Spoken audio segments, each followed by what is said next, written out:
And I would like to say thank you for your presence here at this time.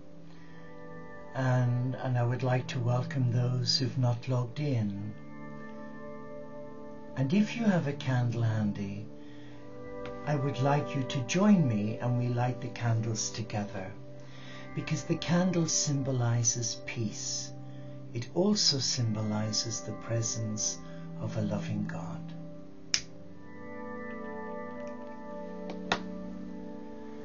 And I would like to begin by sharing with you the Celtic Benediction, a beautiful ancient Celtic prayer that has touched many, many lives over many centuries.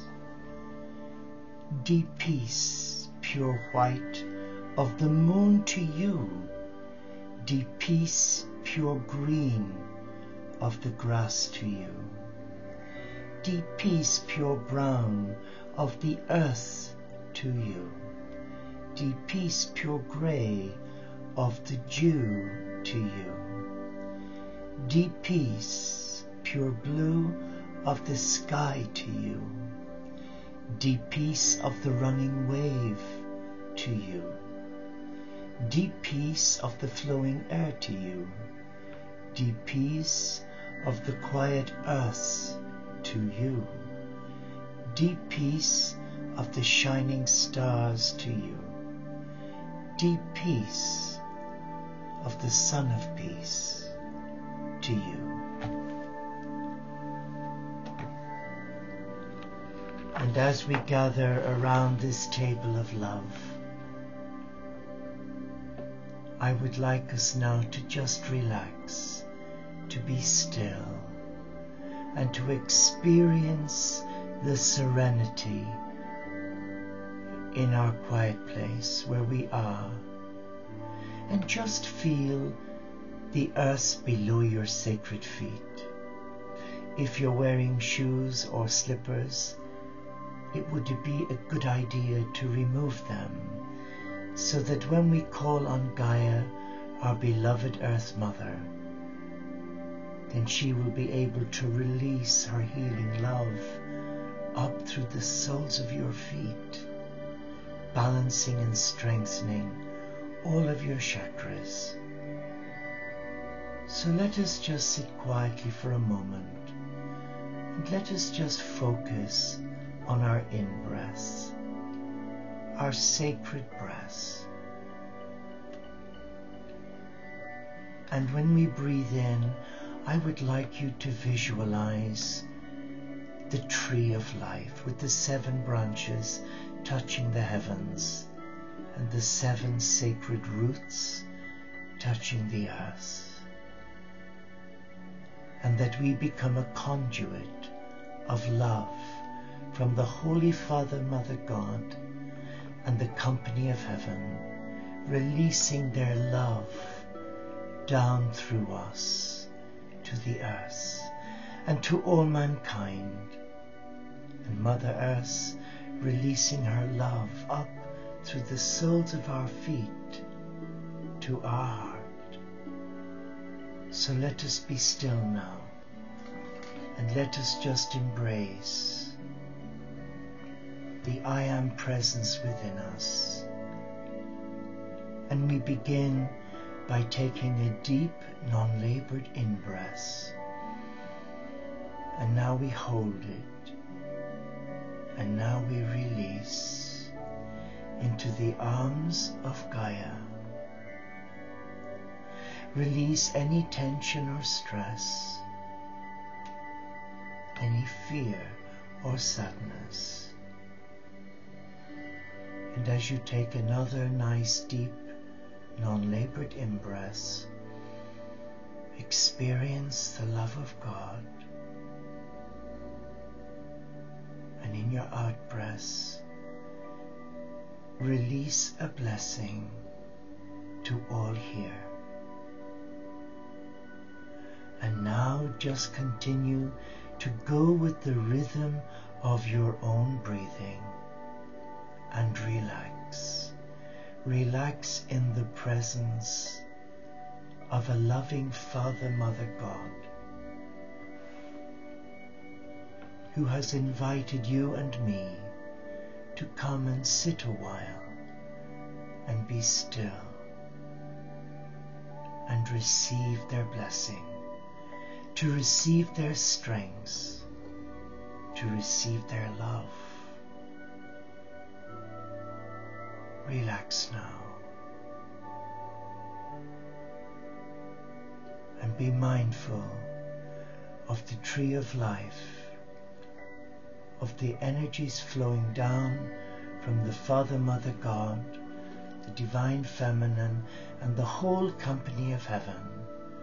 That includes our angels, archangels, the messengers of love, and all the great spiritual teachers, and all the ascended masters, Lord El Moha, Lord Maitreya, Lord Katumi, Lord Babaji, Lord Dwal Kal, Saint Germain, Lord Sananda Jesus the Christ,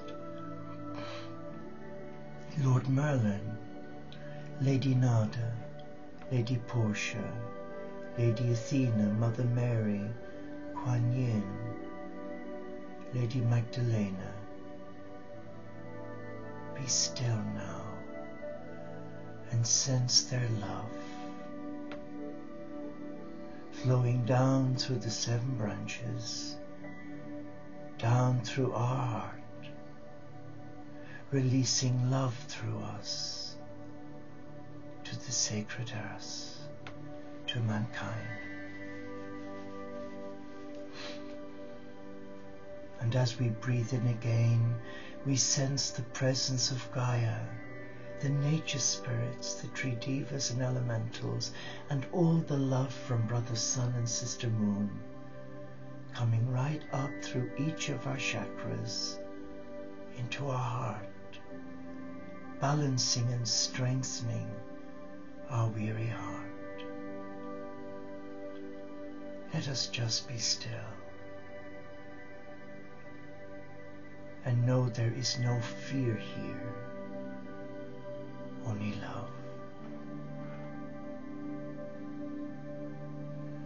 And just relax. Relax by reawakening your heart to the I Am presence within your sacred being. Be still. Be aware. Be aware.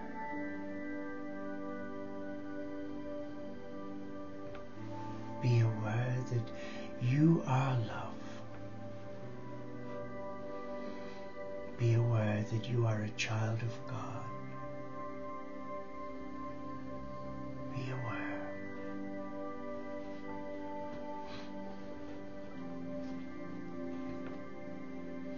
And I would like to read to you, if I may, 2 quotes from His Holiness the Dalai Lama's little book, the Little Book of Wisdom. And before we went live, I just asked the Spirit of God to choose 2 reflections, and upon opening the book, this is what I was given. Work for the welfare of all. With a pure heart, you can carry on any work, and your profession becomes a real instrument to help the human community. And the second quote, purity of intention. Once you have pure and sincere motivation, all the rest follows. You can develop this right attitude towards others on the basis of kindness, love and respect, and on the clear realization of the oneness of all human beings. And we give thanks to God for His Holiness the Dalai Lama.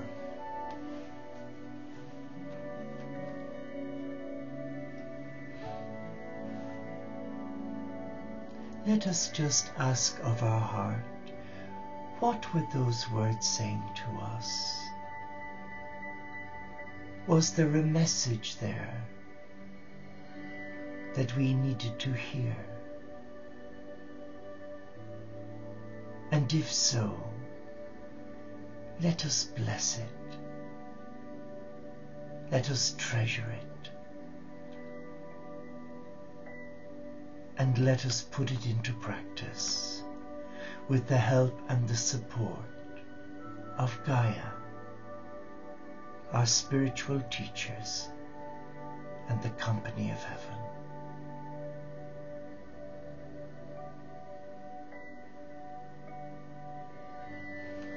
Just be still in the presence of God.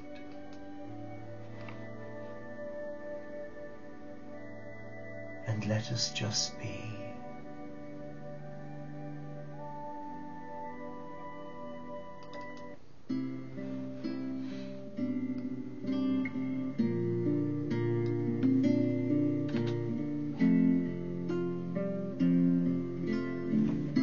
And let us sense the presence I lift up my eyes to the mountain. From where shall come my help? My help shall come from the Lord, who made heaven and earth. May He never allow you to stumble.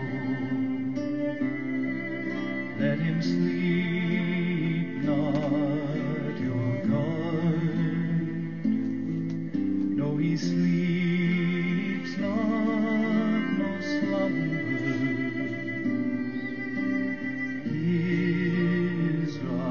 Israel's God. I lift up my eyes to the mountain. From where shall come my help? My help shall come from the Lord, who made heaven and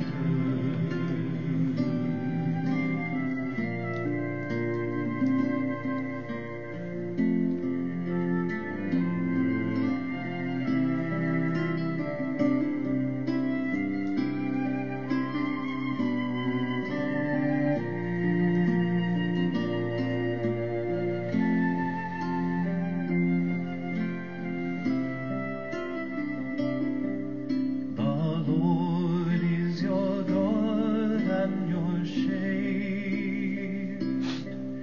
At your right side He stands. By day the sun shall not smite you, nor the moon in the night. The Lord will guard you from all evil. He will guard your heart and your soul. He will guard your going and your coming, now and forevermore. I lift up my eyes to the mountain. From where shall come my help? My help shall come from the Lord, who made heaven and earth.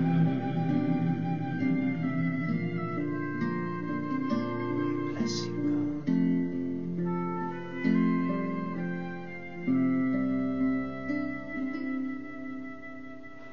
We bless you, God. What a beautiful, beautiful song. What a beautiful song. let us just remind ourselves that you and I were chosen by God, called by name. What a wonderful, wonderful reflection that is. We were called by name. We were called by the Spirit of God to surrender our fear, our loneliness, our sadness, and all that assails us, and experience the healing touch of a loving God. Yes, we were chosen. Every child of God, from all faiths and none, were called by name. And when you look around and you see what is happening in this beautiful world, the gift of God to us, and you see the travesty, you see man's inhumanity to man, woman and child, it leaves you weeping in your spirit. Only this evening I had a few moments to myself, and I managed to catch a glimpse, only for a short while, because we'd been busy with callers to the monastery that really tied us up most of the evening. And there was a program on the 10th anniversary of Iraq. And this lovely man, who is the father of a lovely son who died tragically there. And as a teacher, he went over to Iraq to meet the local people of Basra and to ask them, were they better off for the invasion? And when I realized of the years of oppressiveness that they had lived under Saddam Hussein, a Shiite Muslim who persecuted the Sunni Muslims, as is happening today in Syria, the Sunni Muslims are massacring the Shiite. And I asked myself, why are we so brutal with one another? And I was given a reminder when I was a young nursing monk in 1969 in Northern Ireland, in the thick of it, a member of the nursing staff in our psychiatric hospital, and it was horrendous. The brutality carried out in the name of religion. So it's important that when we come together, we never forget that away from our comfort zone, there are many of God's children, our brothers and sisters, who are suffering the most heinous atrocities. And behind the tirade are usually religious leaders, fundamentalists, who are instilling hate against the children of God because they do not belong to their particular belief system. And I guess that's the part, the ugly face of religion, that I find so difficult to understand. Because I embrace simplicity and I run away from conflict because it eats away at my peace. And I ask myself each day, why are we so cruel to one another? Why do we behave in such an uncharitable way as to disown a brother or sister because they dare to be different? Why do we attack them? Why do we discredit the good name of another? Why do we get embroiled in tit for tat, in fueling arguments instead of being a peace bringer, but rather we can become a peace wrecker? So when God, our loving Father, Mother God, through our spiritual teachers, prompted our heart to respond, to become a sleeping prayer partner for peace, now I realize why prayer is an important weapon against evil. What is evil? How would you describe evil?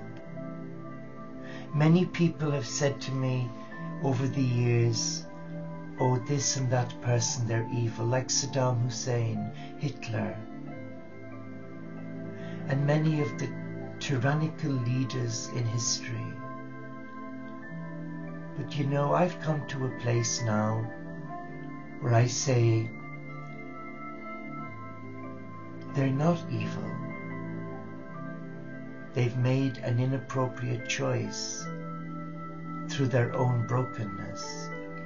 Because if we say someone is evil, aren't we inferring that God creates evil? That cannot be. Because it's my belief that every child of God, regardless of their gender, their political persuasion, or their belief, even the color of their skin, are all created in the perfect image of God. And to infer someone is evil is tantamount to saying that God creates imperfection. When we know in our soul, in our heart, that God is the essence of perfection, and that we, one another, are guided to aim for perfection and battle through our human weaknesses each day, whether it's our depression, chronic pain, disability, whether it's through tragic news, trying to survive in a recession where money is tight and one's survival is on a thin edge. We need to come back to our heart, and we need to value these special times. Times of saying to God, I thank you. I thank you for my life. I thank you for blessing my life. And I thank you for bringing good from the tragedies that I've had to embrace. Because I believe that once we bless a situation that has challenged us or even left us disabled, that has a powerful impact on our mind, our body and spirit. For it releases spiritual hormones, so to speak. Spiritual endorphins that brings us back to our core, to who am I and why am I here?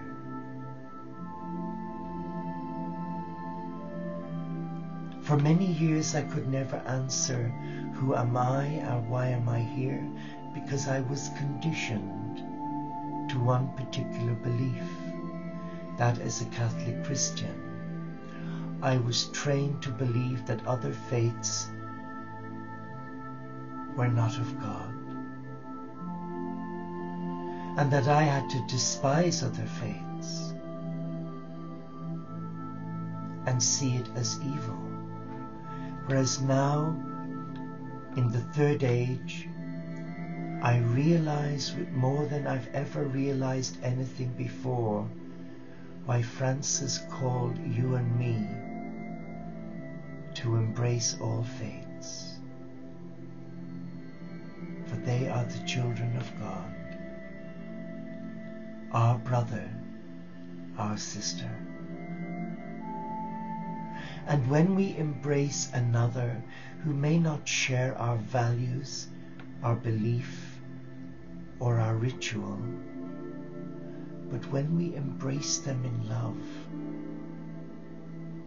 we are honoring the divine within both of us. That is my simple view. And I leave the rhetoric and the theological response to the experts, but there again, the experts have kept the children of God apart through influencing the simple doctrines of God with their own ego and agenda. But like Francis, he came as a gift from God to empower the ordinary person rise up and take back their power as a beloved of God. And that love of God had a knock-on effect on the church of Peter. And it was his simplicity, his simple trust, his love of the earth, his love of creation, his love of life that has survived since the 12th century. And how privileged are we to be associated with his fourth order of interspiritual Franciscans, where we come devoid of dogma, and our offering is hospitality, and the rest is left to God. So let us come as we are. Let us come in our brokenness, in our woundedness, and let our availability be the opportunity that God now needs to use us as prayer partners for peace. Let us be still and let us see the Christ before us. Let us look closely and see his sacred heart beating with love. And he calls us, come closer. Look at my heart. It beats with love for you. Come closer and touch it, because it is my gift to you, because it was pierced by a lance, and a crown of thorns placed on my head, because of my love for you. Will you not now receive my love? Will you now not sit and be still, and instead of chasing rainbows and running away from the reality of living, that you will be still and receive my love? Just be still now and allow me to touch you, really touch you, and set you free. so that you can choose whether to follow me or walk away from my love.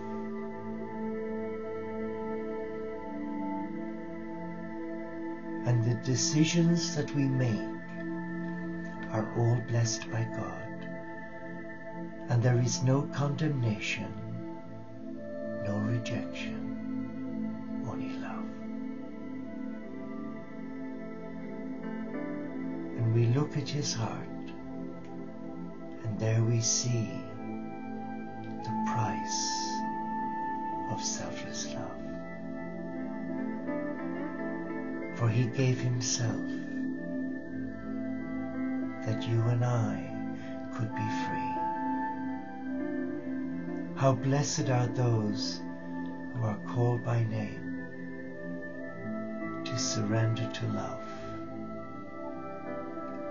And in the words of the cosmic Christ, who was Jesus, the barefoot Galilean, he left these words with our heart.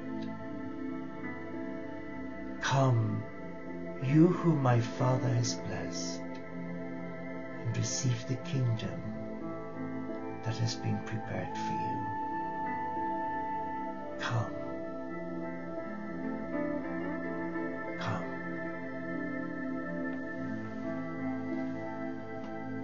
And we hold this simple flame as a token of our love to a loving Father, Mother God, and to our Earth Mother Gaia, and we thank them for choosing us to walk with them as a prayer partner for peace. And may that peace now bless us and set us free to love again.